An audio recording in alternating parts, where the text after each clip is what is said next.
আপনি কি জান্নাতে যাওয়ার টিকিট কনফার্ম করেছেন? ভাবছেন কিভাবে কনফার্ম করবেন? জামায়াতে ইসলামে ভোট দিলে জান্নাতে যাওয়ার টিকিট কনফার্ম, এমনটাই দাবি করছেন সে দলের নেতাকর্মীরা।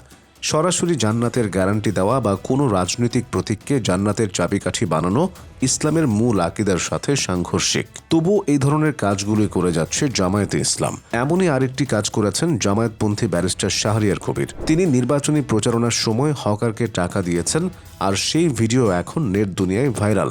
ভিডিওতে দেখা যায় রাস্তায় পান বিক্রি করেন এমন একজনের সঙ্গে কথা বলছেন শাহরিয়ার কবির। কথা শেষে ওই বিক্রেতাকে 1000 টাকার একটি নোট দিয়ে যান।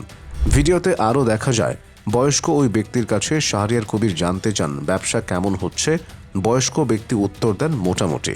তখন শাহরিয়ার কবির বলেন মোটামুটি কেন? উত্তরে ওই ব্যক্তি বলেন দেশের পরিস্থিতি ভালো না, সবাই ভয়ের মধ্যে, আতঙ্কের মধ্যে আছে, কোন সময় কি হয়ে যায়। এক পর্যায়ে শাহরিয়ার কবির বলেন আমরা মুসলমান, একমাত্র আল্লাহ ছাড়া আর কারো ক্ষমতা আছে ভালো করার? একই সঙ্গে তিনি জিজ্ঞেস করেন রিজিকের মালিককে, আপনার সঙ্গে এই মুহূর্তে আমার দেখা হবে, এর মালিককে? উত্তরে ওই ব্যক্তি বলেন আল্লাহ। তখন শাহরিয়ার কবির বলেন তাহলে সে যেটা বলছে তার বাইরে গিয়ে দেশ চললে ভালো হবে। এরপর চলে যাওয়ার সময় তিনি ওই ব্যক্তির হাতে 1000 টাকার একটি নোট গুঁজে দেন। মানে ধর্মকে পুঁজি করে চলছে যেমন খুশি তেমন প্রচারণা। এ বিষয়ে জিজ্ঞাসা করলে সোমবার শাহরিয়ার কবির গণমাধ্যমে বলেন মানুষের সাহায্য করা বিপদ হয়ে গেল। খেলনা কিনতে দোকানে বাচ্চাদের সাহায্য করাটা বিপদ হলো না, কিন্তু গরিব মানুষটাকে সাহায্য করাটা বিপদ হয়ে গেল। নির্বাচনী প্রচারণার সময় এভাবে টাকা দেওয়ার মাধ্যমে আচরণবিধির লঙ্ঘন হয়েছে কিনা জিজ্ঞেস করলে গণমাধ্যমে তিনি বলেন ওই ব্যবসায়ীর সঙ্গে অনেকক্ষণ কথা হয়েছে আমার। তিনি বলছিলেন তার সারাদিন বিক্রি হয়নি, আমি মানবিক দিক বিবেচনায় তাকে 1000 টাকা দিয়েছি। এটা সব ক্যামেরার সামনে। এক্ষেত্রে তার কাছে আমি তো ভোট চাইনি।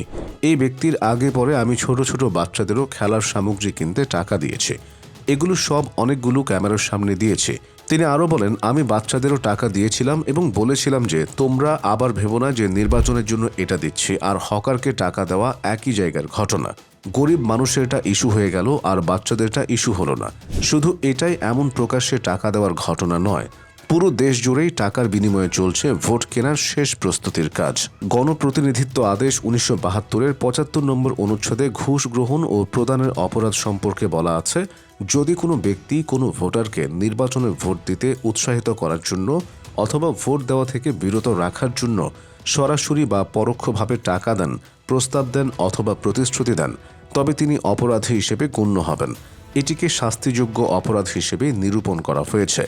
এখন প্রশ্ন হলো প্রকাশ্যে যারা টাকার বিনিময়ে ফোন চাইছে তাদের কি বিচার হবে?